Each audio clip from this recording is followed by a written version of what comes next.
पश्चिम बंगाल में काउंटिंग से पहले ईवीएम पर बवाल हो गया है। टीएमसी का आरोप है कि कोलकाता में स्ट्रांग रूम की सील तोड़ी गई और ईवीएम के साथ छेड़छाड़ की कोशिश की गई, जिसको लेकर टीएमसी ने एक वीडियो भी जारी किया है। और इसके बाद टीएमसी नेता काउंटिंग सेंटर के बाहर धरने पर बैठ गए हैं और जानकारी मिलने पर ममता बनर्जी भी भवानीपुर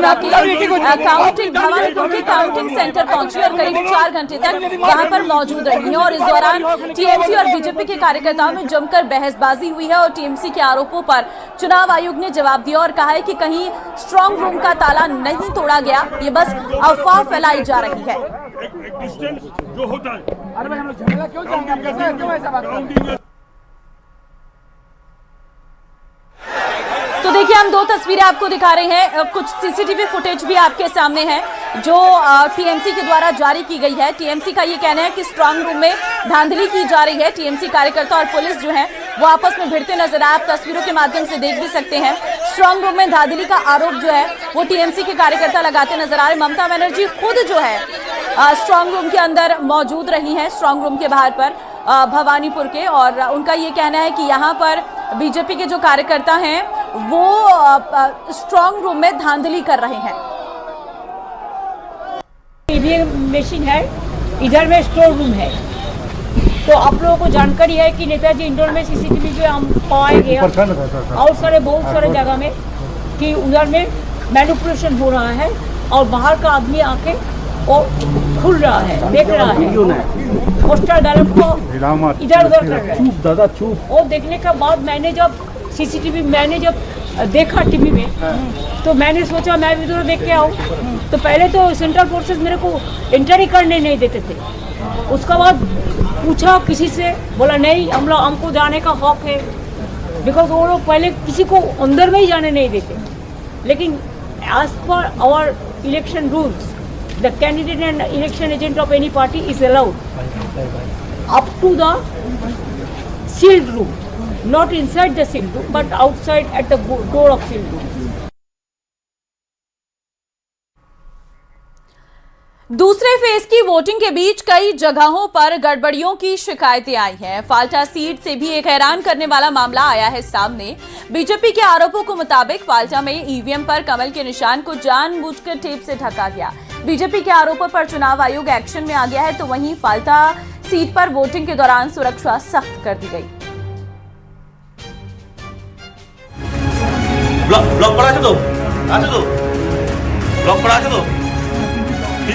पश्चिम बंगाल के दक्षिण 24 परगना की संवेदनशील सीट फाल्टा विधानसभा से वोटिंग के दौरान आई इन तस्वीरों ने बंगाल से लेकर दिल्ली और चुनाव आयोग तक हड़कंप मचा दिया। बीजेपी का आरोप है कि फाल्टा के बूथ नंबर 177 समेत कुछ जगहों पर ईवीएम मशीन में बीजेपी के चुनाव चिन्ह के आगे टेप लगा दी गई ताकि मतदाता कमल का बटन न दबा सकें।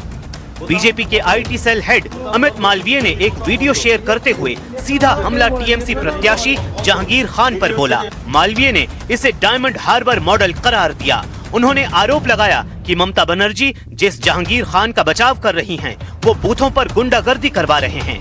बीजेपी का दावा है कि अभिषेक बनर्जी के उसी पुराने फॉर्मूले का हिस्सा है जिसके दम पर चुनाव जीतने की साजिश रची जाती है। अमित मालवीय ने जहां भी ईवीएम के साथ छेड़छाड़ हुई, उन बूथों पर चुनाव आयोग से दोबारा मतदान की मांग की। वहीं बीजेपी के सुवेंदु अधिकारी ने इस मामले की पूरी रिपोर्ट सीधे गृह मंत्री अमित शाह को दी। सुवेंदु के मुताबिक ये मतदाताओं को डराने और उनके अधिकार छीनने की कोशिश है, जिसे बीजेपी बर्दाश्त नहीं करेगी। ये इलेक्शन कमीशन भी संज्ञान में लिया है। इस तरीके से काम करेगा तो जो करना चाहिए होगा। मैं कैंडिडेट के साथ बात करूंगा। चूंकि वोटिंग के दौरान ईवीएम पर टेप चिपकाने वाला वीडियो वायरल हुआ, इसलिए चुनाव आयोग भी एक्शन में आ गया। इलेक्शन कमीशन ने फाल्टा के बूथ नंबर 177 पर टेप लगाने की घटना पर विस्तृत रिपोर्ट तलब की है।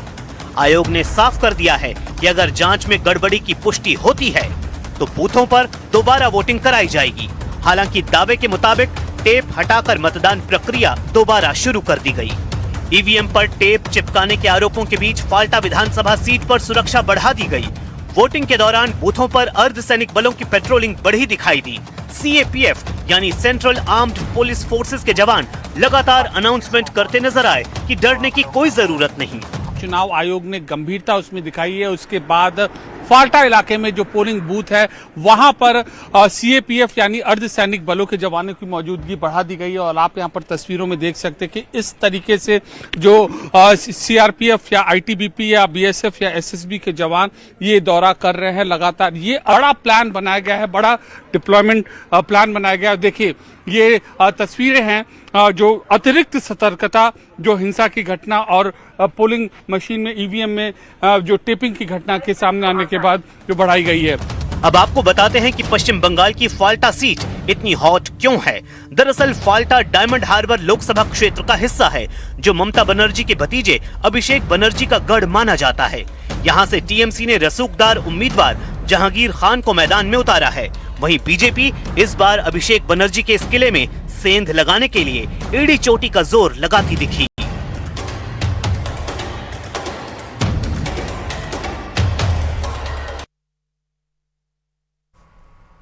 बंगाल का फाइनल रिजल्ट ईवीएम में बंद है। 4 मई को ताला खुलेगा, लेकिन इस चुनाव में जो सियासी तपिश रही उसने पूरे बंगाल का सियासी मूड बदल दिया। बीजेपी सरकार बनने का दावा कर रही है तो टीएमसी कह रही है कि बीजेपी 50 का आंकड़ा पार नहीं कर पाएगी। 4 मई के बाद कानून अपना काम करेगा, चाहे कोई बड़े से बड़ा गुंडा क्यों न हो। इस बार न्याय होकर रहेगा। रोशनी चाँद से होता है, सितारों से नहीं। आम जनता का मोहब्बत तृणमूल कांग्रेस से होता है, बीजेपी से नहीं। पश्चिम बंगाल विधानसभा चुनाव में इस बार जमकर प्रचार हुआ तो चुनावी शोर के बीच दावों की तपिश भी तेज दिखी। एक तरफ बीजेपी ने 4 मई की तारीख मुकर्रर कर दी है तो दूसरी तरफ टीएमसी ने दिल्ली की गद्दी तक पहुंचने की हुंकार भरी है। प्रधानमंत्री नरेंद्र मोदी ने बैरकपुर की धरती से सीधा संदेश दिया कि 4 मई को बंगाल में बीजेपी सरकार का शपथ ग्रहण होगा। वहीं टीएमसी ने भी बीजेपी को 50 सीटों पर समेटने का दावा ठोक दिया है। जहां जहां गया हूं, बंगाल के लोगों का जो मैंने मिजाज देखा है, मैं इस विश्वास के साथ वापस जा रहा हूं कि 4 मई के नतीजों के बाद बीजेपी के शपथ ग्रहण समारोह में मुझे आना ही है। Onus is on you to go and ask the BJP leaders. Every time you have predicted something, eventually it has turned in Trinamool's favor. Amit Shah said we'll get 200 seats in 21. Trinamool plus 200 seats. They said we'll get 30 seats in Bengal in Lok Sabha. Trinamool got 29 seats. This time they are saying 177. So by their track record, they will only go down below 50. इस बीच ममता बनर्जी ने भी जीत की हुंकार भरी। उन्होंने दावा किया कि वो बंगाल फतेह के बाद दिल्ली की बागडोर संभालेंगी। हम 26 में बीजेपी गवर्नमेंट को इंडिया से हटाएंगे। बांग्ला को टारगेट किया है, हम दिल्ली को टारगेट करेंगे। बंगाल के चुनावी रण में गृह मंत्री अमित शाह से लेकर सीएम योगी आदित्यनाथ तक घुसपैठियों और सिंडिकेट राज के खात्मे की डेडलाइन तय करते नजर आए। भारतीय जनता पार्टी की सरकार बनने के बाद व्यापारियों से कोई भतीजा टैक्स, भाईपो टैक्स नहीं लिया जाएगा।